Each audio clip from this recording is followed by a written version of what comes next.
Kuya, sana naman ayusin mo yung pakikitungo mo sa bata. Ilang taon pa lang siya oh. Sana naman alamin mo yung mga salitang ipaparinig mo sa kanya. Tingnan mo, nakikita niya yung mga kalokohan mo. Imposible na hindi niya alam yung ginagawa mo. Tapos nakikita kanyang nagbibisyo. Kuya, matalino si Tisay. Yung utak niyan hindi umaayon sa edad niya. Kaya huwag mo naman sanang imulat sa kanya na tama lang na maging ganyang tao sa'yo. Kasi ikaw ang iniidolo niya eh. Nandito siya sa magulong mundo ko. Magulo ang buhay ko. Ano ba gusto mong makita niya? Anong inaasahan mong kalalakihan niya? Hindi siya makakakita ng bahaghari sa impyerno. Tama lang ang pagbabalaki ko sa kanya, no? Dapat makita niya kung gaano kadilim ang lipunan ito. Para hindi siya lumaki sa pantasya. Eto na ako. Eto na ang lugar ko. Kung gusto mo siyang magkaroon ng bagong buhay, edi kunin mo siya sa akin. Ilayo mo siya sa demonyo. Talagang hindi mo minahal ang bata eh, no? Para yatang halos araw-araw ng buhay niya eh, nagdurusa siyang kasama ka. Ang sabi nila, ang mga masasamang tao ay walang sapat na kaparusahan. Katulad na lamang ng pagiging masamang tao ni Ambo na siyang magtutulak sa kanya sa pinakamadilim na yugto ng kanyang buhay. Pero kaya pa nga bang pagbayaran ng karma niya dahil sa galit ng langit kung ang isang tao ay labis nang nagsisisi? O sadyang dadamahin niya ng doble ang sakit na ipinaranas niya sa iba? Anong tinitingin-tingin nyo? Ha?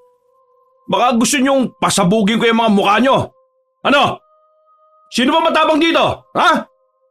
Lumapit na kayo sa akin para mapatay ko na kayo. Kuya, ano ba? Naggugulo ka na naman eh. Ang dami mong gamit na binasag oh. Wala akong pakialam sa mga yan. Ayaw nilang ibigay ang alak eh. Lasing na lasing ka na kasi kuya. Halika na nga. Iuwi na kita sa inyo. Mabuti na lang tinawagan ako ni Ate Lara. Ay nako, kung tumawag na naman ng pulis ang mga ito, panigurado akong bugbog sarado ka na naman yan. Hindi ako lasing. Ha? Gusto ba ng alak? Bigyan niyo ba ako? Ano? Ayaw niyo? Magwawala ako rito.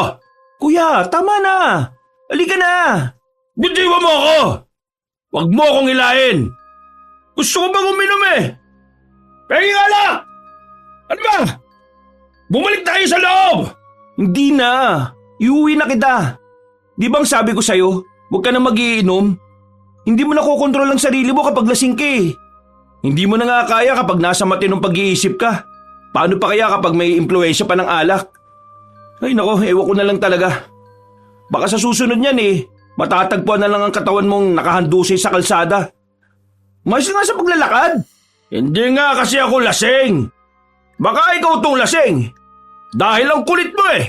Ay naku, ewan ko sa'yo. Kapag ikaw talaga... Ha? Shhh! Huwag kang maingay. Naririnig mo ba yon? Naririnig ang ano? Parang may umiiyak na sanggol ah. Teka nga. Dito yun eh oh. Pinipigilan pa ni Dado ang kanyang pinsan na pumunta sa tambak ng basura dahil halata sa kanya na wala siya sa wisyo dahil sa tama ng alak sa kanya. Pero ilang sandali pa, may bitbit ng sanggol si Ambo. Teka, paano nagkaroon ng baby dyan? Nakko, ano yan? Itinapon ng magulang niya? Diyos ko naman oh, kawawa naman yung bata. Paano nasisikmura ng mga magulang na itapon ng anak nila? Kunin mo na! Uy, yoko no. May baby rin sa bahay namin eh. Baka mamaya pag hinalaan pa ng misis ko na anak ko yan sa ibang babae. Alam mo naman yun. Ikaw na lang ang mag-alaga sa bata na yan. O kaya dali mo sa DSWD bukas. Dahil sa kalasingan ni Ambo, hindi siya makapag-isip ng maayos. Inuwi niya ang sanggol at kahit na wala siyang kagamit-gamit, ay inalagaan niya ito buong gabi. Kinabukasan, pumunta siya ng barangay para magtanong kung may naitala ba silang magulang na naghahanap ng anak pero walang pumapansin sa kanya dahil iniisip nila na baka nasisiraan na siya ng ulo. wala talagang nakikinig kahit pasabihin niyang may napulot siyang sanggol. May nagbanta rin sa kanya na kung totoo man na may hawak siyang bata, pwede siyang makulong dahil sa kaso ng kidnapping. Kapag napatunayan pa na merong pang-aabuso sa sanggol, sisiguraduhin nilang papatayin na siya. Ang araw na yon, ang pagluwas niya pabalik ng Maynila. Dahil walang sino man ang gustong kumuha sa bata, binitbit na lamang niya ito. Ilang beses na rin niyang ipinamigay sa kung sino-sino ang sanggol, pero umaayaw ang mga tao dahil sa takot na baka ninakaw niya lang ang bata. Kahit ang pinsan niyang si Dado, tumatanggi talagang kunin ang sanggol, hanggang sa siya na lang ang nag-alaga. Ay, ano ba yan? Kapapalit lang ng diaper may laman na kaagad. Ano ka bang bata ka? Ang dami ko nang nagagastos sa iyo Balik kaya kita sa basurahan. Ay, visit naman Kaya nga ayaw ko magkaroon ng pamilya dahil sa lintik na obligasyon na yan Hoy, bahala kang umiyak dyan. Hindi kita papalitan ng diaper. Ang daming paghihirap ni Ambo sa batang inampon na niya. Ang daming gastos at ang dami niyang kailangang gawin para lang maging malusog ang bata. Hanggang sa sumapit na ito ng 9 na taong gulang. Good morning, Daga! Bangon ka na dyan, nagugutom na ako. Ano ba? Alam mong natutulog ako Maghanap ka dyan ng barya. Bumili ka ng pwede mong kainin. Huwag mo akong gugulin kapag natutulog ako Alam mo masakit ang ulo ko Magluto ka na po Yan kasi iinom-inom ka ng alak tapos hindi mo naman pala kaya. Bah, ayos ka. Huwag mo akong pagsasalita ng ganyan Bata ka pa. Wala kang alam. Buhay ko na tong alak. Kaya kung gusto kong uminom, iinom ako. Nagugutom na po ako. Matanda ka na Kaya asikasuhin mo na sarili mo. Ano po ba talaga? Sabi mo po kanina bata pa po ako. Ngayon naman po matanda na ako. Ay, ang gulo niyo naman po, Dada. Ay, naku! Sakit sa ulo. Pwede ba tumahimik ka? Ayaw po. Gusto ko magpahinga. Ako po, gusto ko pong kumain po. Oo na. Magluluto na ako. Basta manahimik ka na Huwag ka magsasalita. Dahil kapag nagsalita ka, ikaw ang ipiprito ko. Humagikgik ang bata at napatakip ng kanyang bibig. Ganon ang palaging nangyayari sa loob ng kanilang bahay. Kung si Ambo ang nagbibigay ng ingay sa labas, si Tisay naman ang nagbibigay ingay sa buhay niya. Kahit na tinuturing ng bata na ama si Ambo, hindi pa rin naman tinatanggap ni Ambo ang bata bilang kanyang anak. Para sa kanya ay pinapalaki niya lang ito dahil walang ibang gustong kumuha kay Tisay. Hinihintay niya lang ang panahon na makakaya na ng batang buhayin ang sarili niya para paalisin na ito sa poder niya. Sa tuwing nasa paaralan si Tisay, siya namang pagala-gala sa labas si Ambo para dumiskarte ng pera. Bakit dito lang? Baka gusto mong wala kang kitain sa mga paninda mo.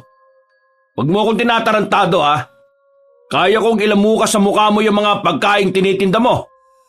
Umapila ang matandang lalaki at sinabi sa kanya na wala pa siyang benta kaya wala siyang perang maibibigay kay Ambo. Nagrereklamo rin ito na wala namang bayad ang kalsada kaya bakit siya naniningil. Aba, talagang sumasabat ka pang hayop ka tignan ko kung may pagmamalaki ka pa sa aking paninda mo. Nagwala si Ambo. Pinagsisira niya ang lagayan ng paninda ng matanda at saka niya ikinalat ang mga kakanin. Siniguro niyang walang matitira para pagkakitaan nito. Hindi siya naaawa kahit na umiiyak na ito sa harapan niya. Nakikita niyo ba yung ginawa ko sa kanya?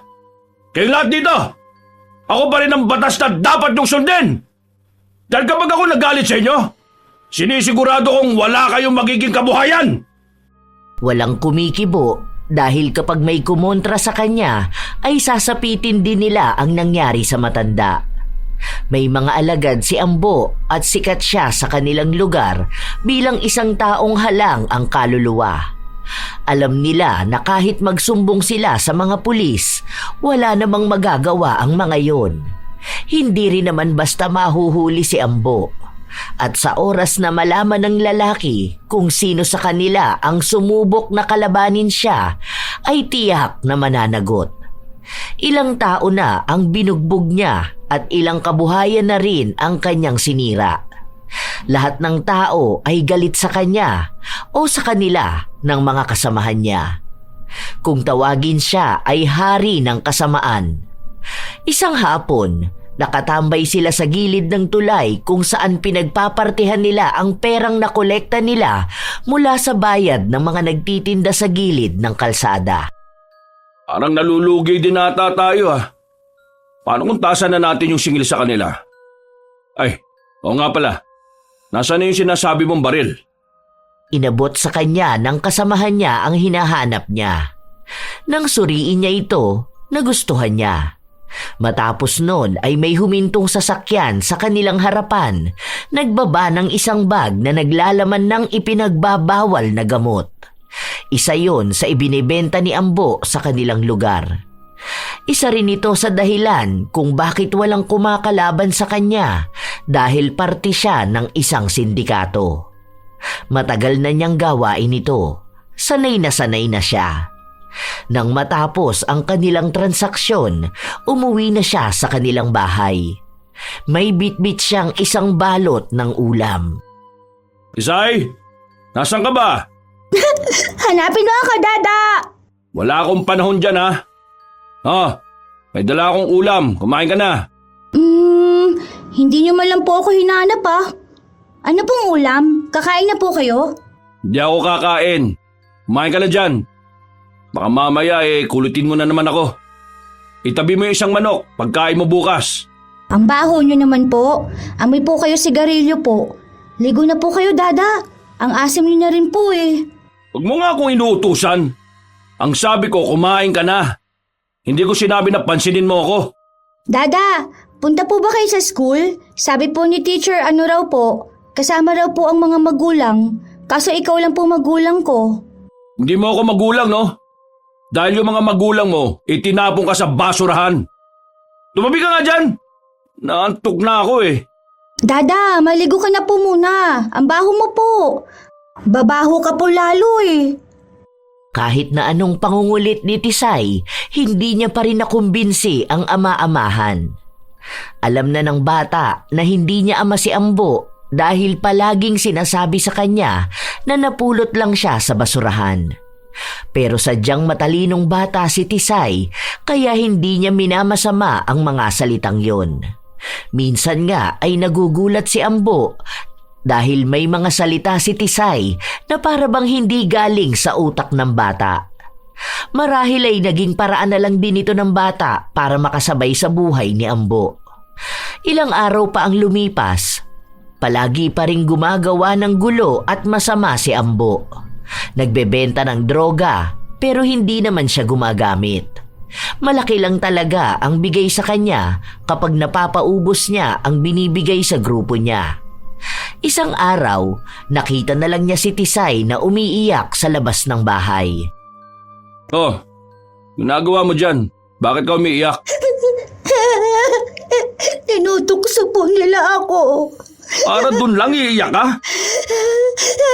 Sinasabi po nila na masama po akong tao kasi po masama kayong tao. Ayaw po nila ako kalaro. Ano naman kung ayaw ka nilang kalaro? Di wag mo silang kalaruin. Ay, ayaw ko nakikita kang umiiyak para sa walang kwentang bagay Hindi ka pwedeng maging mahinang tao. Kapag napikong ka sa sinasabi nila, ihampas mo ang ulo nila sa pader. O kaya ingudgud mo. Dapat maging palabang ka Hindi yung iiyak ka kapag inaasar ka. Sila ang payakin mo ng dugo. Habang nagsasalita si Ambo, may narinig siyang nagsalita mula sa likuran niya. Isang pamilyar na boses. Grabe ka naman magturo sa bata, kuya. Oh, Dado, ikaw ba yan? Anong ginagawa mo rito? Bakit may mga bitbit kang gamit? Makikituloy muna sana ako sa bahay mo, kuya. Balo ko kasi mag-apply sa abroad. tutuloy muna sana ako dito habang nag-aasikaso ako ng mga papel ko. Pumasok muna sila sa loob ng bahay bago nila itinuloy ang kanilang usapan. Sinabi ni Dado ang mga plano niya dahil nahihirapan na raw siya sa kanilang probinsya. Hindi na kinakaya ng mababa niyang sahod ang pangangailangan ng kanilang pamilya. May mga maliliit pa siyang anak at sa kasalukuyan ay buntis pa ang kanyang asawa. Bakit ba kailangan mo pang mga ibang bayan? Dito ka na lang sa akin. Ako magbibigay sa iyo ng trabaho. Sinasabi ko sa iyo, magkakaroon ka ng maraming pera. Magkakaroon ka pa ng maraming babae, ha? Ayoko naman ng ganyan trabaho, kuya. Pasensya ka na, ha? Alam mo naman na takot akong gumawa ng illegal eh. Alam mo, yung takot-takot na yan, hindi ganyan dadalhin sa kaginhawaan, ha? Hindi mapapakain ng takot mo ang pamilya mo. Kapag nasa ibang bansa ka, magiging alipin ka lang ng ibang lahi. Mas maayos naman ang ganun, kuya. Kesa naman natatakot ako palagi kung hanggang kailan na lang ang buhay ko. Saka, hindi ko rin kayang manlamang ng kapwa ko eh. Lalo na dyan sa ginagawa niyong pagbebenta ng droga. Ang dami niyong nasisirang buhay. Nakakakonsensya. Kaya, mas gusto ko pa rin lumaban ng patas. Ay nako, hanggang saan ka dadalhin niyang konsensya mo? Ang mga taong lumalaban ng patas, sila yung mga taong naghihirap ng sobra. Isipin mo lang ang pamilya mo at sa mga anak mo. Ganun talaga ang buhay eh. Kahit naman magpunta ka sa ibang bansa, nasa hukay naman ang kabilang paa mo. Ayoko pa rin. Hindi ko maatim na kainin ng mga anak ko yung perang galing sa masama. Habang nag-uusap ang dalawa, lumabas naman si Tisay mula sa kusina.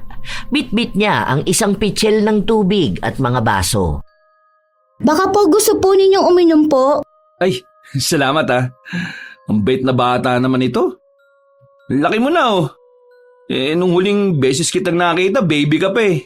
Salamat po. Oo, sanggol na pinulot sa basurahan. Ang daldal nga niyan eh, nakakainis. Sakto lang naman. Mabuti nga may bata rito sa bahay mo eh. Para naman magkaroon ng buhay. Baka siya pa nga maging dahilan para magbago ka eh. Hinihintay ko na nga lang na lumayas yan. Yoko ng bata no. Baka naman nakita mo na yung mga magulang niyan. Wala man lang bang nagganap sa probinsya ng nawawalang bata? Para naman maibalik ko na yan sa mga magulang niya. Wala nga kuya eh. Saka, kawawa naman si Tisay. Pinaparinig mo pa sa kanya yan. Hayaan mo siya. Bakit? Iisipin ko ba yung nararamdaman niya? Di ko naman anak yan eh. Wala lang akong magawa kaya inalagaan ko yan. Sanay na yan. Okay lang po. Ang mahalaga po sa akin may bahay po ako tapos may dada po ako. Nakakatuwa naman tong bata na to. Ang matured mag-isip. Matalino siguro to.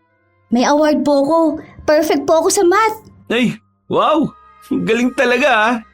Sige, dahil mabait kang bata, bukas pag uwi ko bibilang kita ng laruan. Ay, naglalaro ka pa ba? Bakit bibilan mo pa yan ng laruan? Bigyan mo yan ng baril. Uy, yun naman. Huwag ko naman idama yung bata dyan sa ginagawa mo. Hoy, bakit? May nangaasar daw sa kanya eh. Di barilin niya sa ulo.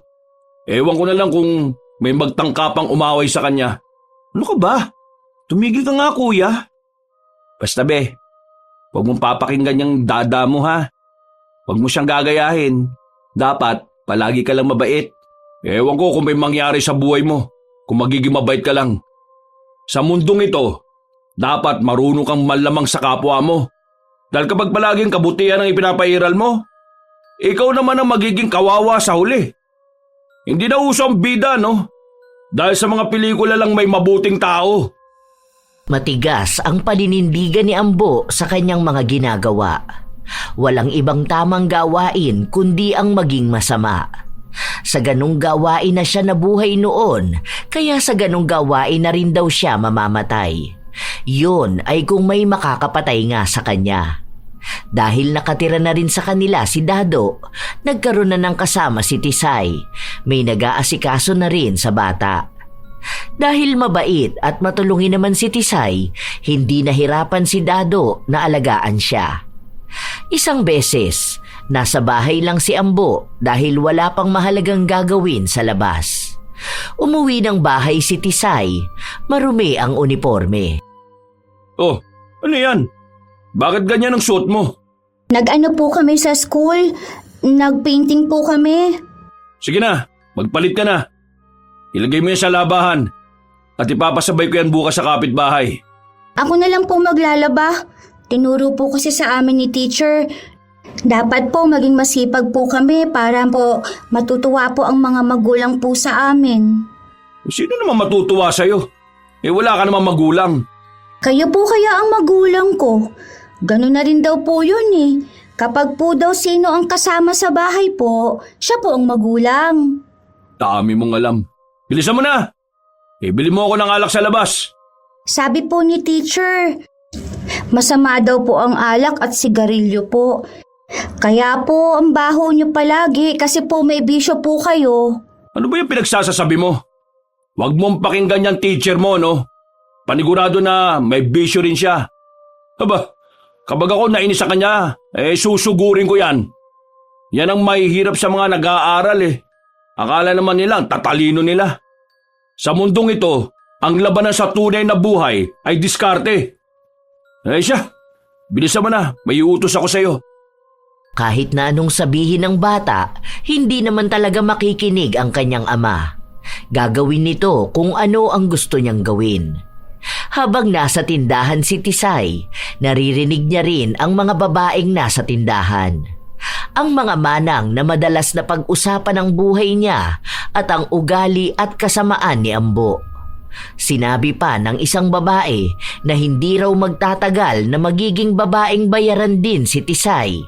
Sakto raw dahil maputi siya at maganda. Wala naman daw siyang magiging magandang kinabukasan sa piling ni Ambo. Dahil ang masamang tao na kasama niya sa bahay, magiging malaking impluwensya sa kanya para maging masama rin siyang babae. Hello po. Bali po sabi ni teacher, masama po ang sumabat kapag nag-uusap ang mga matatanda. At sabi niya rin po na masama po ang manira ng ibang tao at magsabi po ng masama sa kanila. Nainis ang isang manang at sinabihan siyang bastos. Gusto pa siyang saktan pero hindi na nito ginawa dahil baka bigla siyang bawian ni Ambo. Kung ano-anong masasakit na salita na lang ang sinabi ng babae sa kanya. Pero tiningnan lang sila ni Tisay at sa halip na galit ang ibalik, isang inosente at matamis na ngiti lang ang ginawa ng bata. Pag-uwi niya sa bahay nila, agad namang binuksan ni Ambo ang alak at sinindihan ang sigarilyo. Masok ka na sa kwarto mo at mag-iinarte ka na naman na mabaho ang amoy ng alak at sigarilyo. Dada, bakit po hindi po kayo magtrabaho tulad po ni Tito Dado po? Hindi po ba trabaho itong ginagawa ko? Kasi po, nagagalit po ang mga tao sa'yo. Kasi masama po ang ginagawa nyo. Alam mo, kahit na anong gawin mo, lahat ng tao magagalit sa'yo. Maging mabuti ka man o masama. Palagi silang may puna. Wala ka pang alam sa ganito dahil bata ka pa. Kaya pwede ba? Manahimik ka na lang dyan. Magpagupit po kaya kayo. Mukha po kayong unggoy dyan sa buhok at balbas nyo eh. Lahat na lang talaga pinupuna mo no? Sinabi ko na sa'yo pumasok ka na sa loob ng kwarto mo. Isa pa talaga ha? Nasabi ko sa'yo, Tisay, makakatikim ka sa akin. Napakamot na lang sa ulo ang bata, saka nito sinunod ang utos ng ama. Sa paglipas ng mga araw, walang nagbabago kay Ambo. Kahit na ang mga salita niya kay Tisay ay hindi niya inaayos kahit na pinagsasabihan siya ng pinsan. Isang araw, habang nasa labas si Ambo at nagbebenta ng droga, napansin niya ang isang pamilyar na mukha.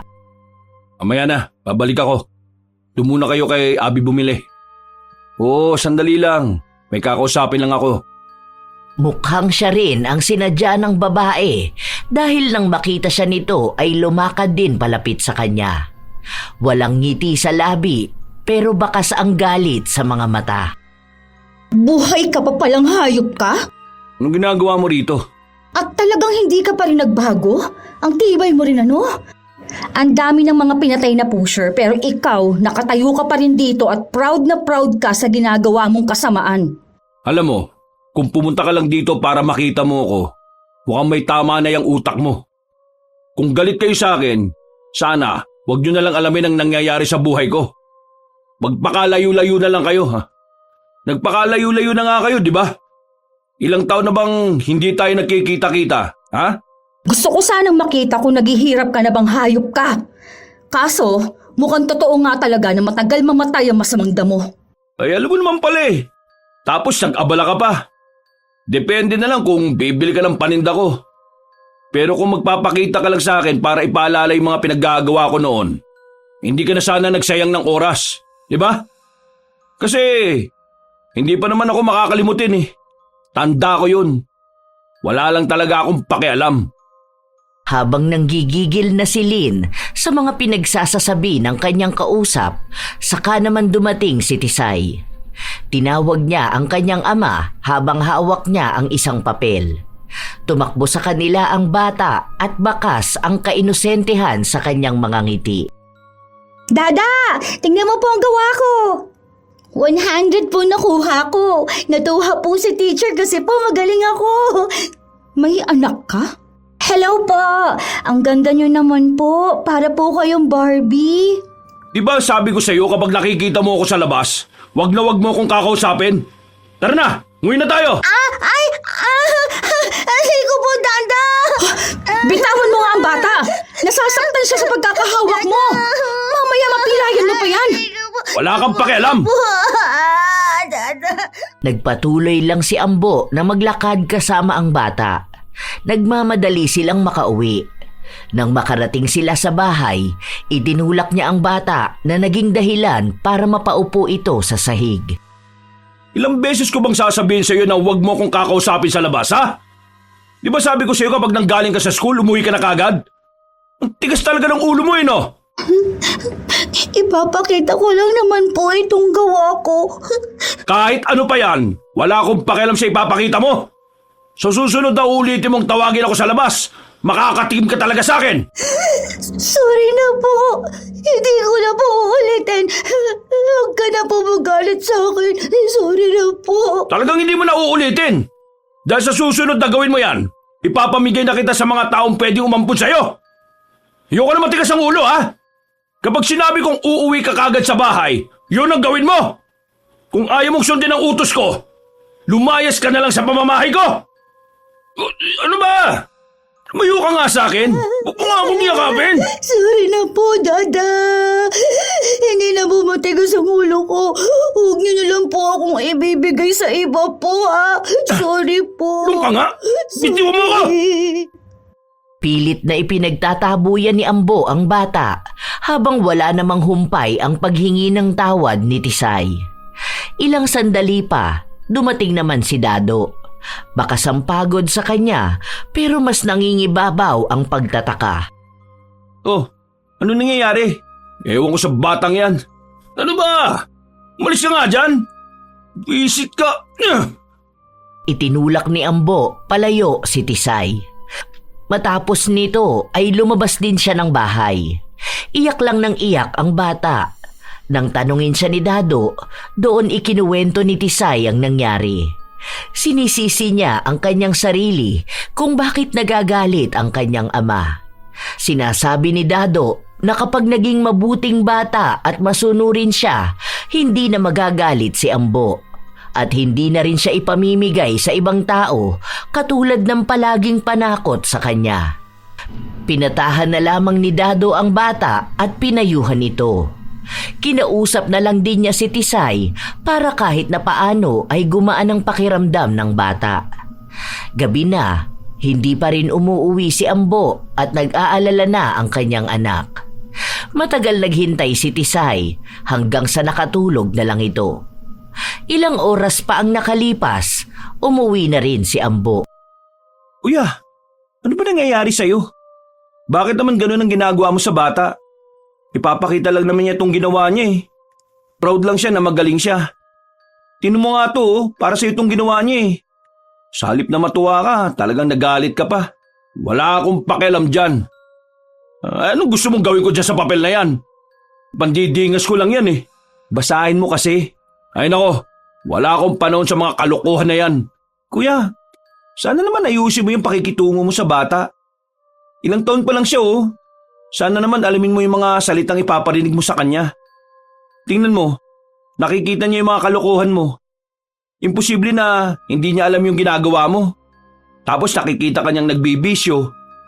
Kuya, matalino si Tisay. Yung utak niyan hindi umaayon sa edad niya. Kaya huwag mo naman sanang imulat sa kanya na tama lang na maging ganyang tao sa'yo. Kasi ikaw ang iniidolo niya eh. Nandito siya sa magulong mundo ko. Magulo ang buhay ko. Ano ba gusto mong makita niya? Anong inaasahan mong kalalakihan niya? Hindi siya makakakita ng bahaghari sa impyerno. Tama lang ang pagpapalaki ko sa kanya, no? Dapat makita niya kung gaano kadilim ang lipunan ito para hindi siya lumaki sa pantasya. Eto na ako. Eto na ang lugar ko. Kung gusto mo siyang magkaroon ng bagong buhay, edi kunin mo siya sa akin. Ilayo mo siya sa demonyo. Talagang hindi mo minahal ang bata eh, no? Para yatang halos araw-araw ng buhay niya eh, nagdurusa siyang kasama ka. O bakit, ginusto ko ba to? Hindi ko naman yan anak eh. Hindi ko yan kadugo. Isa lang naman ang gusto ko eh. Kung tingin mong mali ako sa pagpapalaki ko sa kanya, edi sige, humanap ka ng taong kukup-kup sa kanya para maging mabuti siyang tao. Matigas pa rin ang puso ni Ambo. Naaawa na si Dado sa bata pero hindi niya rin naman alam kung paano nga ba niya magagawang tulungan si Tisay. Ang tanging naiisip na lamang niya ay dalhin sa DSWD ang bata pero nakikita niya kung paano magmakaawa ito para lang wag mailayo sa tinuturing niyang ama. Ilang araw pa ang lumipas, nagpapatuloy na maging mabait na anak si Tisay. Isang araw, naabutan ni Dado ang kanyang pinsa na mag-isa lang sa loob ng bahay. Oh, mukhang tensyonado ka dyan ah. Ang dami mo nang nauubos na sigarilyo. Ano, may naging problema ka ba sa trabaho mo? Nakadispalko ka ba ng pera? Hindi ko yung ginawa kahit na minsan. O ano pala, buwisit na babae kasi yun eh. Oh, si Tisay na naman. Yung kapatid ni Nenet, yung Lynn? Di ba nasa Bicol yun? Ewan ko sa kanya. Nagpakita sa akin nung nakaraan eh. Wala naman akong pakialam sa buhay nila. Pinakulong na nila ako noon. Tapos ngayon babalik-balik dito. Yan na rin bang kalagayan ni Nenet? Hindi ko naman tinanong. Hindi ako interesado sa buhay nila. Wala naman na kami dapat pakialam sa isa't isa eh. Alam ko namang galit na galit sila sa akin. Hindi ko naman na iniisip yun eh. Dahil hindi naman mababago ng galit nila ang buhay ko. Tapos panay pa tanong sa akin tungkol kay Tisay. Lintik kasing bata yun eh. Kung hindi niya sana ako tinawag, hindi ako kukulitin ng babaeng yun eh. Ay nako, naalala ko na naman. Nabubwisit tuloy ako eh. Ang daming tanong ni Dado tungkol kay Lynn pero hindi naman yun masagot ni Ambo. Dahil ang gusto lang naman ni Ambo ay tigilan na siya ng babae dahil nakakaapekto na ito sa kanyang kabuhayan. Isang umaga, nasa labas si Ambo kasama ang kanyang mga alagad. Iniisa-isa na naman nila ang mga tindahan na kanilang sinisingil. Ano to ibinibigay mo sa akin? Tingin mo ba tumatanggap ako ng barya? Ha? Tinatarantado mo ba ako? Nakiusap ang babae at sinabi na wala pa silang benta dahil kabubukas lang ng tindahan nila. Ayoko ng mga ganyang katwiran. Alam mo ang ginagawa ko sa mga taong ginagagawa ko. Mukhang buntis ka pa yata ah. Baka bigla ka mapaanak sa sama ng loob. Kaya kung ako sa'yo ha, ibigay mo ang tamang halaga na kailangan ko. Umiiyak na ang babae at halos gusto na nitong lumuhod sa harapan niya para lang pagbigyan siya. Pero walang nararamdaman na awa si Ambo. Sinasabi niya na hindi naman nagiging pera ang luha, kaya bakit nag-aaksaya pa ng panahon ng babae na umiyak? Katulad ng ginagawa ni Ambo sa mga tindahan na walang naibibigay na pera sa kanya, yun ang ginawa niya sa babae. Nagwala siya sa tindahan at sinira ang kabuhayan nito. Halos wala nang matirang matinong paninda. Nakita niyo na? Tandaan niyo to ha. Para sa susunod, alam niyo kung paano ako magalit. Wala akong pakialam dyan sa paawa niyo. Dahil kung pagbibigyan ko kayo, masasanay lang kayong lahat eh. Tigilan niyo na ako sa mga drama ninyo. Paalis na si Ambo at papunta na sa susunod na tindahan nang makita niya si Tisay na nakatingin sa ginagawa niya. Walang ibang reaksyon. Ilang sandali pa, nagpatuloy maglakad ang bata. Hindi siya tinawag o pinansin katulad sa gusto niyang gawin kapag magkakasalubong sila sa labas. Pero kita sa mga mata ng bata ang awa sa mga taong nakapaligid sa kanya. Pero isinantabi yun ni Ambo. Muling pinagpatuloy ni Ambo ang pangongolekta ng pera. Gabi na siya umuwi sa bahay nila at naabutan niya si Tisay na gumagawa ng takdang aralin. Dada, kumain na po kayo. Masarap po ang luto ni Tito Dado. Di ako nagugutom. Bakit ang aga mong umuwi kanina? Maaga po kami pinauwi. Aalis daw po si teacher eh. Dada, pwede niyo po ba akong tulungan dito po? Assignment po namin. Tungkol naman po ito kay God. Bakit ka sa akin magpapatulong? Ikaw ang nag-aaral, di ba? Madali lang naman po ito. Wala akong pakialam kung madali lang yan. Hindi rin naman ako naniniwala sa Diyos eh. Bakit naman po? Dapat po nagpe-pray po kayo. Yun po ang palagi pong tinuturo sa amin eh. Gusto niyo po ba mag-pray tayo? Hindi ko kailangan yan. Hindi rin naman didinggin ng Diyos na yan ang hiling ko. Kakampi lang siya ng mga taong mabubuti at hindi ako kasama dun. Marami na ako nagawang kasalanan. Isa pa, kung totoo ang Diyos, sana hindi niya ako hinayaan na maging masamang tao, di ba? Hindi niya hinayaan na maranasan ng pamilya ko ang sobrang paghihirap na magtutulak sa akin gumawa ng ganito. Kung sana mabuti ang Diyos, sana wala ako sa sitwasyon na ganito eh. Kaya hindi ako naniniwala sa Kanya. Ang sabi po sa amin ni sister, nagpupunta po kasi yun sa school po namin eh, para po magturo siya. Ang mga tao naman po ay may mga kabutihang itinatago. Wala pong sobrang masama. Saka po may pagkakataon pa naman po daw na magbago ang lahat. Wes, hindi ako kasama ng mga taong ganyan. Nakita mo naman siguro kung gaano ako kasama, di ba? Sa tingin mo ba may Diyos pang tatanggapin yon? Wala! Kaya wag niyo na ako idamay dyan sa kaibangan na diringgin ng Diyos sa mga panalangin sa Kanya. Kailanman, hindi ako lulod at hihingi ng tulong sa Kanya dahil hindi siya totoo. Hindi na kumibo pa ang bata dahil umalis na rin sa kanyang harapan ng ama at nagtungo sa kwarto nito. Sa paglipas pa ng mga araw, pinapanatili pa rin ni Ambo ang malamig na pakikitungo kay Tisay. Pero kahit na ganun siya, hindi naman nagbago ang pagiging bibo, madaldal at mabait na bata ni Tisay. Minsan, kahit na pinapagalitan na siya ng ama sa kaingayan niya, ay ipinagpapatuloy niya ang pagkwento ng mga bagay na wala namang kwenta para kay Ambo. Dumating ang isang araw na nagyaya si Dado lumabas. Dahil gusto ni Tisay magpunta sa mall, pinilit niya ang ama na sumama sa kanila. Ayoko nga! Ang kulit yung dalawa no? Ano naman ang gagawin ko sa mall? Kung gusto niyong gumala, sige gumala kayo. Pero wag niyo na akong pipilitin. Dahil ayaw ko nga. Sige na po, Dada. Malapit naman na po birthday ko eh. Sige na po. Please po. Please. Please. Please. O nga kuya, sige na. Malapit na rin akong umalis eh. Kaunting asikaso na lang sa mga papel ko. Kaya pagbigyan mo na lang din ako. Birthday naman ng bata eh oh. Birthday? Hindi nga alam niyan kailan ba siya pinanganak eh. Inimbento ko lang ang birthday niyan. Kahit na po. Basta po ibinigay niyo naman pong birthday yung sa akin. Hindi naman din tayo gagastos sa labas eh. Kahit na lakad-lakad lang tayo sa mall. Ay nako, bahala kayo sa buhay nyo. Ang kukulit nyo. Hindi nila tinigilan si Ambo hanggang sa mapapayag nila ito. Dahil sa kulit ng dalawa, sumama na lang siya.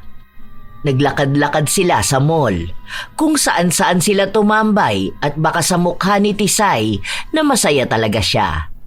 Panay siya tawa at ang dami niyang kwento. Kapag may nakakasabay sila ay kinakausap niya rin. Masyado siyang madaldal.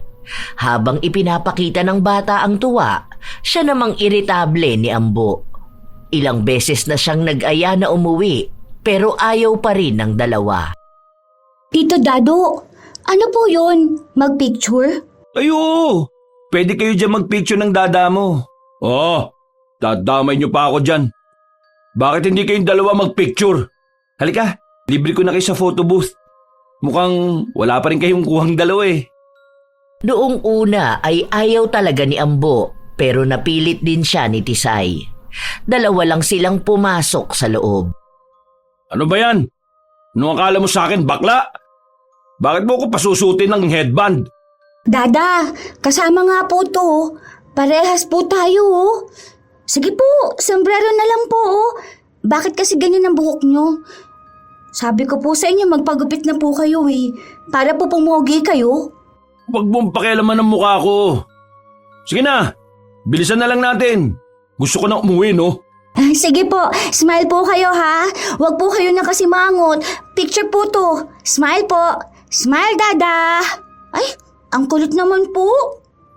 Si Tisay na lang ang nagpumilit na ngumiti si Ambo. Hinawakan niya ito sa pisngi para ikorte ang labi ng nakangiti. Ang araw na yon ang isa sa pinakamasayang araw ng buhay ng bata. Isa sa mga pangarap niyang gawin. Nang makauwi sila, ingat na ingat si Tisay sa litrato nila ng ama.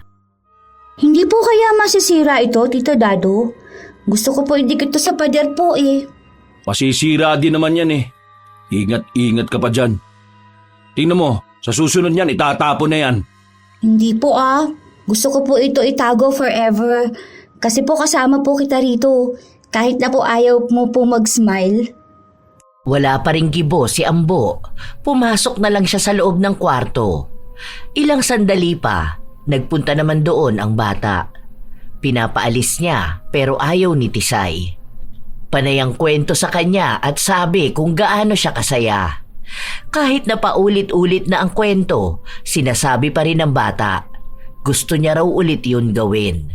Pangarap niyang lumabas silang dalawa ng ama at kumuha ng maraming litrato na magkasama. Habang si Ambo naman ay panay lang ang kontra sa kanya. Anong oras na lumabas ka na. Naantok na ako. Mamaya na po, mag-pray po muna tayo, di ba po? Matutulog na ako ng diretso. Ako na lang po mag-pray. Pikit ka po, Dada. Dear God, thank you po sa masaya po na araw. Sana po, lagi niyo po iingatan si Dada ko kapag po nasa labas po siya. Thank you po. Amen. Ayan po. Good night po. I love you, Dada. Tumalikod lang si Ambo at pumikit para matulog. Kinabukasan, maaga rin siyang nagising dahil sa transaksyon nila. Nang maibigay niya ang droga, doon niya nalaman na dati palang suki ng kabilang grupo ang pinagbentahan niya. May isang miyembro lang ng kabilang grupo ang kumausap sa kanya at sinabi na inaagaw niya ang isa sa kliyente nila. Wala akong inagaw dahil siya ang kusang lumapit sa amin. Baka kasi ang pangit ng serbisyo nyo kaya naghanap ng iba. Sabi mo sa leader nyo, galingan niya kasi para hindi siya tumatahol. Nagbanta ang lalaki at sinabing pagsisisihan nila ang pang-aagaw ng kanilang kliyente. Nang kaparehas na araw, sumugod ang isang grupo sa lugar nila. Unang ginawa ay ang pambabato ng bote sa kanya hanggang sa nauwi na sa barilan. Kung sino-sino na lang ang tinatamaan sa iringan nila. Gulo kung gulo. Nakikipagbugbugan si Ambo at nakikipagpalitan din ng bala. Mga tarantado kayo ah! Huwag akong sinusubukan nyo ah! Sige, ubusan tayo! Sinisigurado ko sa inyo na wala sa inyong lalabas na buhay sa lugar na ito. Mali kayo ng kinalaban! Kanya-kanyang laban, hindi rin nagpapasindak ang kabila. Sa halip na matakot, naging mas matapang pa sila. Habang nasa gitna ng gyera ang lahat, may mga inosenteng tao na nagtatakbuhan. Nag-iiyakan, pero walang pakialam si Ambo. Kahit na sino pa ang matamaan, basta gusto niya lang ubusin ang kabila. Hanggang sa nakita niya si Tisay na kasama ng ibang tao na tumatakbo. Sinesenyasan niya ang bata kung saan ito pwedeng magtungo. Pero hindi na rin makapag-isip ng maayos ang bata. Natatakot na siya sa nangyayari dahil ang gulo-gulo ng paligid niya. Hanggang sa hindi na siya tuluyang nakatakbo. Dahil sa isang putok ng bala, nakita na lang ni Ambo na bumulagta sa sahig si Tisay. Mga punyemas kayo! Papatay ko kayo lahat! Doon naging mas matapang si Ambo para lumabas sa pinagtataguan niya at pinagbabaril ang mga kalaban niya. Sumabay rin ang pagpapaulan ng mga kasama niya ng bote na ginawang pampasabog. Dahil marami nang nalalagas sa kabila, umatras sila. Doon pa lang dumating ang mga pulis. Kung kailan huli na ang lahat at ang dami na ring nasaktan. Agad na nagtungo si Ambo sa bata. Duguan ito at walang malay.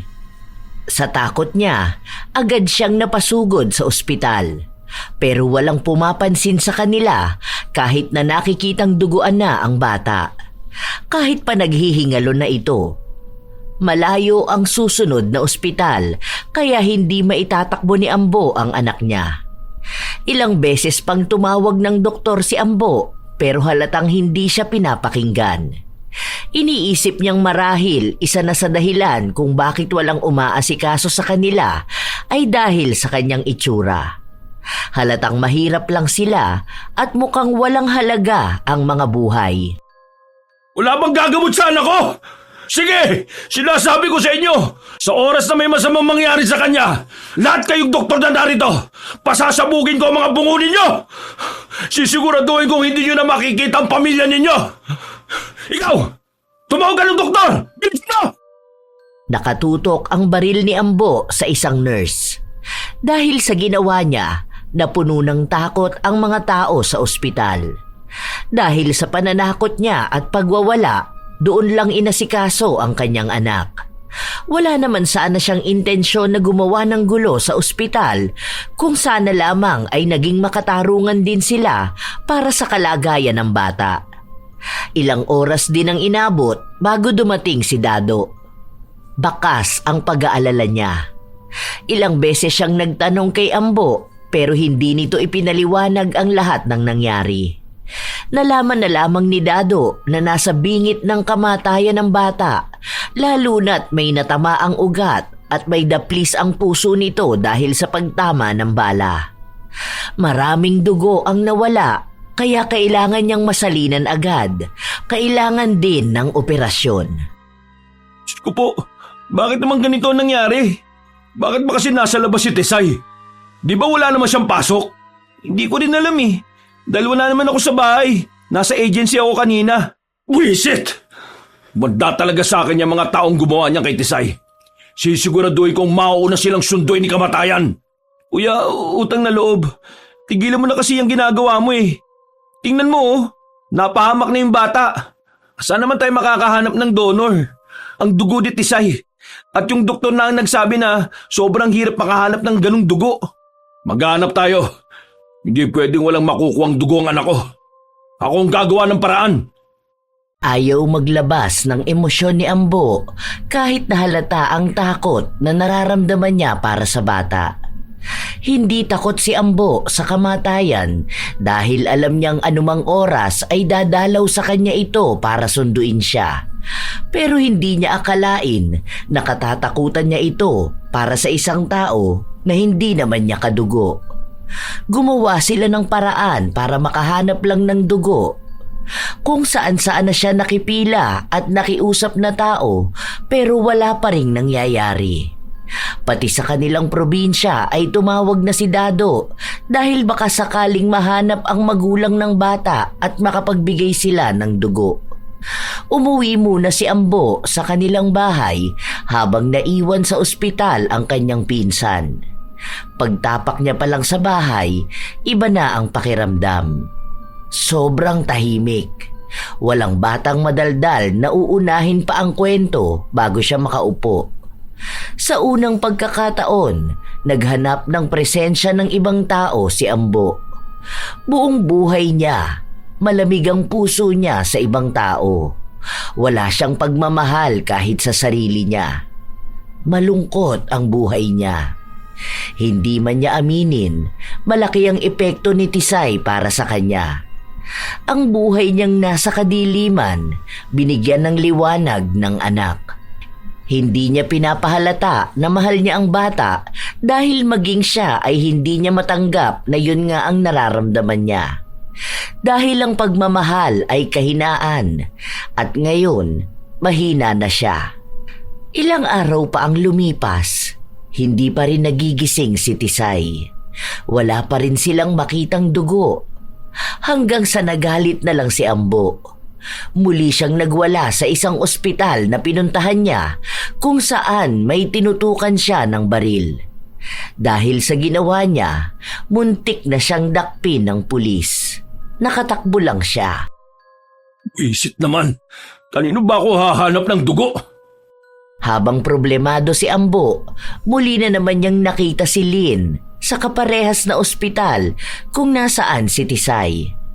Ayaw pa sana niyang kausapin ito pero si Lynn na ang kusang lumapit sa kanya. Nandito sa ospital ang anak mo? Nakita ko si Dado at sinabi niya sa akin na nangyari. Huwag mong pakialaman ang buhay ko, no? Wala akong pakialam sa buhay mo. May pakialam ako sa buhay ng bata. Kahit na kailan talaga hindi ka naging mabuting ama eh. Mula sa batang hindi na isilang hanggang sa batang dinala mo sa bingit ng kamatayan. Ganyan ka na ba talagang klaseng tao, ha? Ganyan ka na kalala, yang kasamaan mo, ha? Kung hindi naman siguro dahil sa'yo, hindi naman mapapahamak yung bata. Hindi mo alam kung paano ko pinalaki ang anak ko. Kaya wala kang karapatang husgahan ako. Walang karapatang husgahan. Hindi ka ba kahusgang-husgang tao? Hindi ka dapat naging ama. Dapat mag-isa ka lang sa buhay. Ayoko mong sabihin dahil may inosenteng nadadamay. Baka karma mo na yan eh.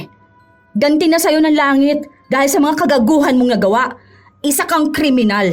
Hindi ka marunong magmahal. Habang buhay kong isisisi sa'yo ang pagkamatay ng kapatid ko. Wala akong ginawang masama sa kapatid mo. Wala. Inabandona mo siya matapos mo siyang mabuntis. Nawalan siya ng gana sa buhay. Nawalan siya ng pangarap. At namatay siya sa sama ng loob kasama ng anak ninyo. Tunay niyong anak. Tapos malalaman ko na nagpalaki ka, ha? Ng batang hindi naman sa'yo. Ayokong humiling ng masama dun sa bata. Pero baka pinaparanas na sa'yo ang ganito dahil isa kang demonyo. At para malaman mo ang kasamaan mo, nagkaroon pa ng kasangkapang bata para lang ipadama sa'yo ang sakit na mawala ng minamahal. Hindi ka marunong magmahal. At ngayon, ang taong minamahal mo ng sobra, kukunin sa'yo. At ang pinakamasakit doon, alam mo kung ano? Ha? Kasalanan mo pa. Iba bumawi ang karma, no? Iba kang singilin. Kung may karma man na mapupunta sa akin, handa akong tanggapin yon. Kahit na mamatay pa ako ngayon sa harapan mo. Hindi ganyan ang karma. Ang karma, babawi sa'yo sa mas pinakamasakit na paraan. Kung saan ka papatayin pero buhay mong dadamahin ang walang hanggang sakit. Ngayon pa lang nagsisimula yung karma mo. Nandamay ka pa ng bata. Kawawa naman siya. Wala siyang kaalam-alam na ibinigay siya sa'yo bilang kabayaran lang pala ng mga kasalanan mo. Kung ako sa'yo, ibigay mo na ang bata sa mga taong nararapat para alagaan niya. Dahil ang demonyo, hindi marunong magpahalaga ng buhay ng iba. Lumalabas ang lahat ng hinanakit ni Lynn. Kaakibat na rin ng kanyang buhay ang galit niya kay Ambo. Dahil palaging pinapaalala sa kanya ang masakit na sinapit ng kanyang kapatid na dating kasintahan ni Ambo. Si Ambo kasi ang klase ng tao na hindi nagpapahalaga ng iba at hindi nagmamahal. Kapag gusto na niyang iwan ng isang tao, yon ang ginagawa niya. Pero tunay na iba maglaro ang tadhana. Hindi rin akalain ni Ambo na mapapamahal siya ng sobra kay Tisay, na handa niyang gawin ang lahat, mabuhay lang ito. Bilang isang makasalanang tao na walang pagpapahalaga sa buhay ng iba, Paanong ang batang pilit niyang pinagtatabuyan pa ang magpapakita sa kanya ng tunay na ibig sabihin ng pagmamahal? Habang lumilipas ang araw, walang nagiging magandang resulta sa kalagayan ni Tisay. Wala nang malapitan si Ambo dahil wala namang nais tumulong sa kanya. Isang araw, nasa labas si Ambo. Ilang sigarilyo na ang naubos niya pero hindi pa rin nakakapag-isip ng maayos ang kanyang utak. Maya-maya pa, dumating ang kanyang pinsan. Oh, naninigarilyo ka na naman. Naalala ko pa yung sabi ni Tisay, ang baho mo raw. Kaya sana tumigil ka na sa paninigarilyo. Wala akong ibang gagawin. Baka magwala lang ako kapag nagkandaletse-letse na ang lahat. Kuya, siguro tama si Lynn sa sinabi niya eh. Hindi mo na kaya ang bata. Ipaubaya mo na siya sa DSWD. Baka doon may makatulong sa kanya. Gusto mo ring ibigay ko siya sa iba? Hindi ako papayag. Walang ibang kukuha sa anak ko. Ako nagpakahirap sa kanya. Nung itapon siya ng mga magulang niya, may nakinig ba sa akin noon? Walang naniniwala, di ba? Kaya ako na lang ang nagpalaki sa kanya. Para naman sa kapakanan ni Tisay eh. Kawawa naman yung bata. Wala tayong kapera-pera para sa kanya. Hanggang kailan siya ganyan, ha? Ni walang maayos na dugo na maibigay sa kanya. Tapos ikaw, wala kang ibang ginawa kundi ang magbisyo. Kuya, dapat matagal mo na siyang pinakawalan. Ito yung sinasabi ko sa'yo eh. Dinadala mo siya sa mundo mo. Alam mong sa mundo mo, walang halaga buhay ni Numan. Kaya yan, yung bala na ipinapampatay mo sa iba, yun na rin ang sumingil sa bata. Kuya, pag-isipan mo maigi. Kung totoong mahal mo si Tisay, dapat alam mo kung ano makakabuti sa kanya. Tama na yung pagpapanggap mong kaya mo. Kahit na hindi naman. Kuya, para sa bata, kung totoong gusto mo ng magandang kinabukasan para sa kanya, ilayo mo siya sa impyerno. Hindi kumibo si Ambo. Ang dami nang tumatakbo sa kanyang utak. Hindi niya rin alam kung kakayanin niyang tuluyang mawawala sa kanya ang anak. Kung mamamatay naman si Tisay, alam niyang kahit na kailan hindi niya mapapatawad ang kanyang sarili. Doon na unti-unting nakaramdam ng panghihina si Ambo. Hindi na niya alam ang gagawin. Wala na rin siyang ganang mabuhay. Noon, kapag pakiramdam niya ay wala na siyang halaga sa mundo, si Tisay ang palaging nagpapaalala sa kanyang mahalaga siya. Dahil kung wala siya, ibig lang sabihin ay wala rin si Tisay. Maaaring nung gabi na itinapon siya ng kanyang mga magulang, namatay na siya. Kung sakali na ibang tao ang kumupkop sa kanya, marahil ay hindi rin maganda ang kanyang magiging kapalaran. Hindi man nakikita ni Ambo pero maraming nabago sa kanyang buhay dahil sa tulong ni Tisay. May mga bagay siyang nagawa na hindi niya akalain na magagawa niya. Katulad na lamang ng pagharap niya sa altar kung saan nakikipagkomunikasyon ang mga tao sa Diyos na hindi pinaniniwalaan ni Ambo. Sa unang pagkakataon, lalapit siya sa Diyos kahit na alam niyang makasalanan siyang tao. Hindi niya akalain na luluhod siya para magdasal. Alam kong hindi ako karapat-dapat tumingi ng tulong. Isa ako sa mga taong buhay pa, pero nasusunog na sa impyerno ang kaluluwa. Hindi ko rin alam kung bakit ko to ginagawa eh. Kung bakit ako nagpapakita ng kahinaan sa'yo. Pero nananalangin ako, hindi para sa akin, kundi para sa anak ko. Parang awa mo na. Kung ako ang gusto mong parusahan, sa akin mo ibigay lahat ng sakit. Ako saktan mo. Pero wag ang sakit na katulad nito. Hindi ko kakayanin kung may masamang mangyayari sa anak ko. Nagmamakaawa ako sa iyo. Tulungan mo si Tisay. Ayoko madamay siya sa mga kasalanan ko. Nagmamakaawa ako sa iyo. Buhayin mo lang si Tisay. Pinapangako ko, nahahayaan ko siyang mapunta sa magandang kamay. Parang awa mo na. Kahit araw-araw mong iparamdam sa akin ang pagbabayad ko ng mga kasalanan ko. Huwag lang si Tisay. Wala siyang alam. Ako may kasalanan, hindi siya. Parang awa mo na. Parang awa mo na.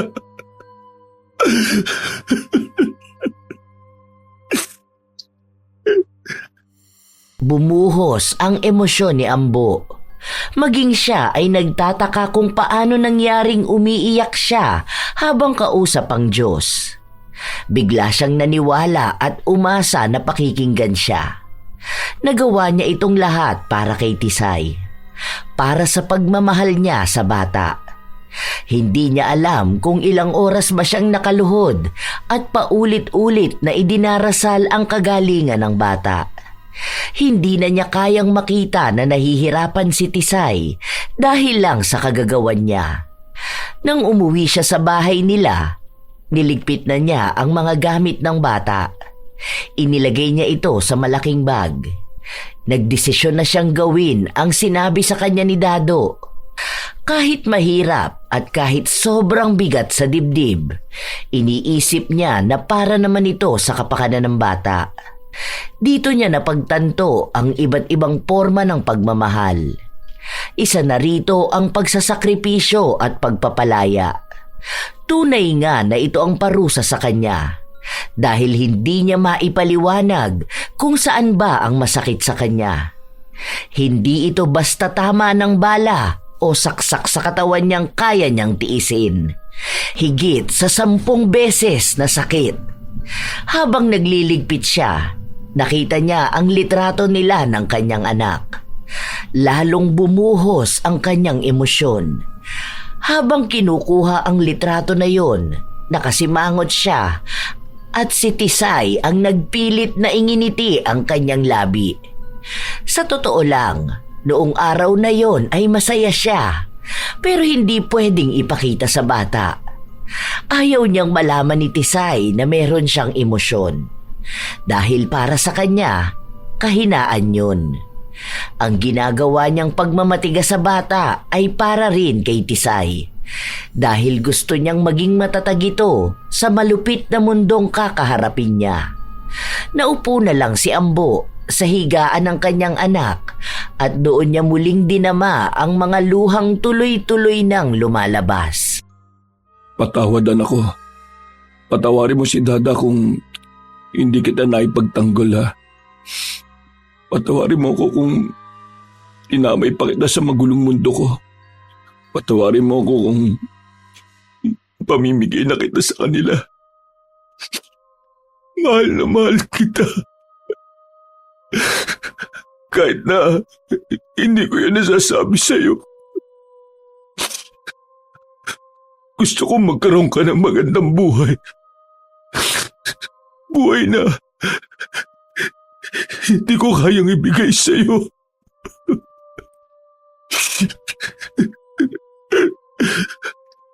Habang nagliligpit ng gamit si Ambo, nahulog niya ang isang papel. Nang buksan niya ito, naalala niya na ito ang binibigay sa kanya ng anak na hindi niya pinapansin noon dahil sinasabi niya na wala lang itong kwenta. Ngayon niya lang naisipan basahin ang nilalaman ng sulat. Ang tatay ko ay ang superhero ko. Hindi siya si Superman, hindi siya si Batman. Siya ang superhero ng kalaban ng lahat. Masama raw kasi siyang tao, pero para sa akin, siya ang pinakamabait sa lahat. Mahal ako ni Dada ko, kahit na palagi siyang nagagalit. Dahil kung hindi niya ako love, siguro nasa basurahan pa rin ako. Mabait siya, kahit na masama siyang tao. Kahit galit sa kanya ang lahat, ako, hindi ako magagalit. Siya lang ang nag-iisang superhero na kalaban. Dahil habang inaaway ako ng lahat, siya ang nagtatanggol sa akin. Kaya idol ko, ang dada ko. Hindi na kaya pang ituloy ni Ambo na basahin ang ginawa ng kanyang anak. Dito niya nakita kung paano siya tingnan ni Tisay. Kung ang ibang tao ang nakikita lang sa kanya ay ang pagiging masama niya, si Tisay nakikita ang kakaunting kabutihan na meron siya. Walang galit, purong pagmamahal ng isang inosenteng bata. Ito ang unang beses na may taong nagmahal sa kanya sa kung sino siya. Ang tinanggap siya kahit na nakikita na ang sungay niya. May isa pa rin palang tao na mamahalin siya kahit na wala siya kahit katiting na pagmamahal para sa sarili. Mas lalong naging mabigat sa puso niyang ibigay si Tisay. Dahil paano niya pakakawalan ang taong nakakakita ng mabuti sa kanya. Pero nahahati rin siya na baka sa huli matulad lang sa kanya si Tisay. Isang masamang tao.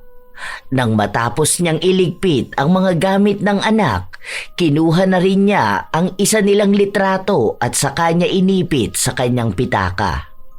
Nagsulat din siya para mabasa ito ni Tisay kapag nagising na siya. Pagbalik niya sa ospital, nakita niya si Dado na nakikipag-usap sa doktor. Nang matapos sila, doon lang siya nagtanong. May magdodonate raw ng dugo kay Tisay. Hindi ko alam kung saan yun nakuha pero mukhang galing ata sa mga ahensya na nilapitan natin. Salamat at gagaling na rin si Tisay. Nakaligpit na yung mga gamit ni Tisay. Lahat yun nasa bag na niya. Kapag naging maayos na siya, tapos pwede na siyang sumama sa DSWD. Pwede bang ikaw na lang magbigay ng mga yon? Ha? Bakit? Saan ka pupunta? Magpapakalayo-layo na ako. Napagtanto ko kasi na tama nga kayo. Hindi ako karapat-dapat na maging isang ama. Wala sa akin ang kwalifikasyon ng pagiging mabuting ama. Ipapahama ko lang ang anak ko. At ayoko nang maulit yung nangyari ngayon. Sigurado ka ba, kuya? Hindi mo man lang ba hihintay na magising si Tisay? Para naman magpaalam ka na maayos sa bata. Tingin mo ba makakapagpaalam pa ako kapag nagkita kami? Baka magmakaawa lang sa akin yan eh. Magiging mahirap lang yung para sa aming dalawa. Tama na yung mga taon na magkasama kami. Kuya, alam mo ba, palaging kinukwento sa akin ni Tisay kung paano siya umahanga sa'yo. Sabi pa niya, siguro takot ka lang maging mabuting tao. Dahil palagi mong sinasabi na mga mabubuting tao, madaling mamatay. Oo, alam ko. Palagi niya rin yung sinasabi sa akin eh. Saka, nabasa ko na yung sulat niya. Kung paano ako nagmukhang superhero sa kanya. Diba ang galing, no? Ibang-iba kanyang tingnan. Kahit na hindi mo pinaparamdam sa kanyang mahal mo siya, nararamdaman niya pa rin. Talinong bata. Naiintindihan niya yung sitwasyon. Palagi niya rin sinasabi sa akin na pinagdarasal ka niya. Na sana raw maging mabuting tao ka na. Para hindi na siya nakakarinig ng masama tungkol sa'yo. Kasi minsan daw, gusto na rin niya makipag-away sa mga taong nagsasabi ng masama sa'yo. Ibig sabihin, may isang parte pa rin talaga sa'yo na naging mabuti ka sa kanya. At yun ang nakikita niya. Kaya nga ayaw ko siyang madamay sa mga katarantaduhan ko sa buhay eh. Nadamay na nga siya ngayon, di ba? Kung hindi ako nagsimula ng gulo, sana wala siya sa ospital ngayon. Ayaw ko na siyang madamay sa karma ko. Baka siya pa ang magbayad nun. Siya na nga lang ang nag-iisang tao na mabuti sa akin eh. Malala na tong karma na pagbabayaran ko. Lahat ng taong magiging malapit sa akin, sila ang nagdurusa. Sa totoo lang, kaya ayaw ko siyang mahalin ng sobra eh. Dahil alam kong sobra din ako masasaktan kapag nawala siya sa akin. Pero, ang hirap pala. Akala ko hindi ko siya mahal. Pero, siya lang ang nagpayak sa akin ng sobra. Ito pala ang ibig sabihin ng karma. Talagang, grabe kong maningil. Mas mahirap na pagdurusa pala to kaysa sa pagkakakulong ng ilang taon. Mas torture pa ito eh. Kaysa sa paulit-ulit na pagsaksak sa akin. Akala ko patay na ako sa kalooban ko eh. Pero meron pala siyang binuhay na ngayon sinasaktan na niya. Kuya, naiintindihan ko. Noon pa man ganyan na talaga ang paniniwala mo eh. Sana balang araw tuluyan ka na nga magbago, no? Para kung sakali man na makikita ulit kayo ni Tisay, matutuwa siya sa'yo dahil tama lang na ikaw naging idolo niya. At tama lang ang nakita niyang mabuti sa'yo at pag-asa niya sa pagbabago mo. Handa na si Ambo na bitawan ng kanyang anak. Hindi man tunay na kadugo, pero ang pagiging pamilya nilang dalawa ay tila ba nakaugnay na sa kanilang mga kaluluwa. Bago tuluyang umalis si Ambo, sinilip niya ang kanyang anak. Pagaling ka ha. Tapos mag-aral ka mabuti para palagi kang perfect. Ingatan mo sarili mo. Alam mo naman na sipunin ka. Huwag ka dun sa malikabok ha. Huwag ka rin basta magpapaambon. Ay nako, mamimiss kita Tisay ko. Mahal na mahal ka ni Dada. Kahit na anong mangyari, ikaw ang forever baby ko. Love you Tisay ko. Pigil na pigil ang emosyon ni Ambo. Ayaw niyang iiyak siya sa lugar na makikita ng iba. Hindi siya mahina. Kailangan niyang maging malakas ulit para sa sarili. Alam niyang maninibago siya, lalo na sa 9 na taon ng buhay niya ay kasama niya si Tisay. Ngayon, haharapin na niya ang mga susunod niya pang taon nang wala na sa kanya ang bata. Tuluyang umalis si Ambo at nagpakalayo-layo. Hindi na rin sila nagkita pa ni Lynn. Dahil wala na rin naman silang dapat pang pag-usapan. Ipapamuka lang sa kanya nito ang kasalanang nagawa niya sa dati niyang kinakasama at sa dapat na magiging anak nila. At iba pang mga kasalanan niya. Katulad ng panlalamang niya sa kapwa, ang pagiging mapanakit niya, at mga taong nasira niya ang buhay. Tinatanggap na lamang ni Ambo na wala na siyang pag-asa pa. Nakakapit na sa kanya ang mabigat na parusa ng karma. Kahit anong gawin niya, kahit saan pa siya magtungo, ay bit-bit na niya ito. Nakasunod na sa bawat gagawin niya.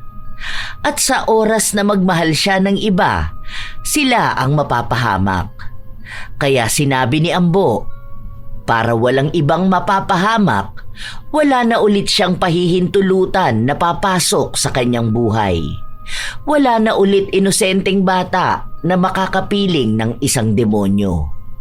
Sa paglipas ng mga linggo, naging maayos na rin si Tisay.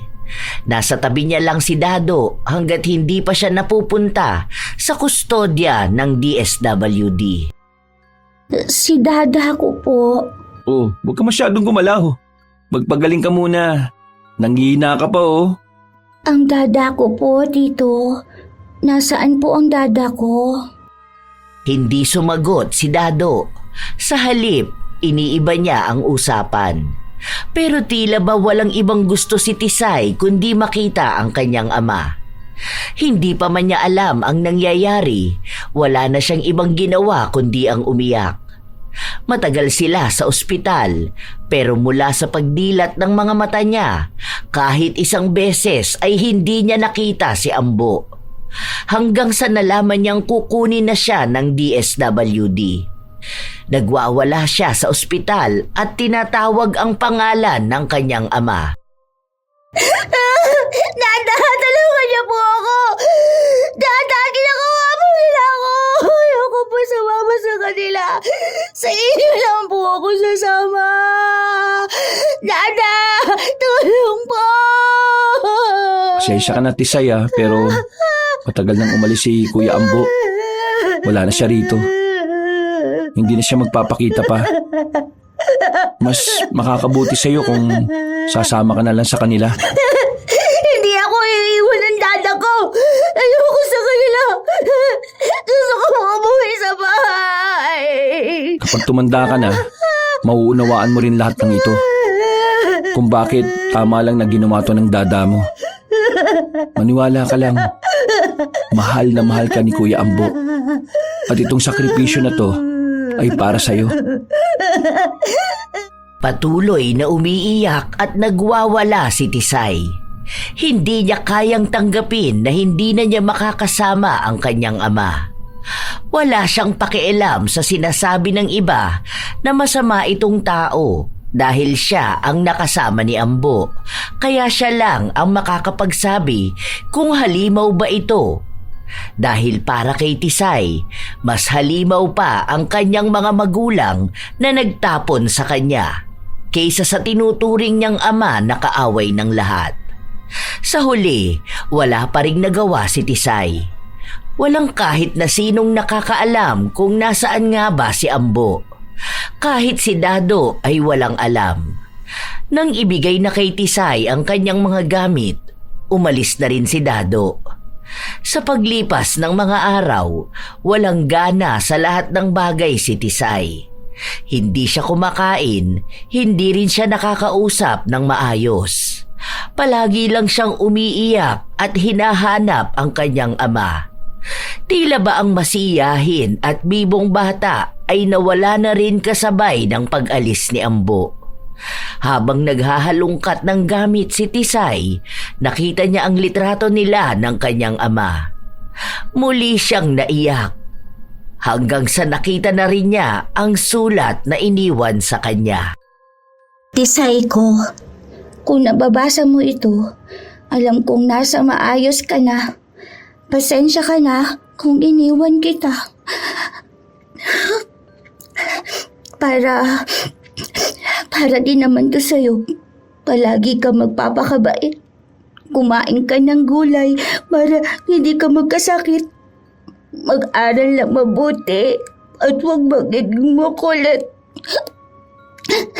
Hayaan mo palagi kong ipagdarasal sa Diyos na balang araw makikita ulit kita. Lagi mong tatandaan na mahal ko ni Dada. Love na love kita, baby ko.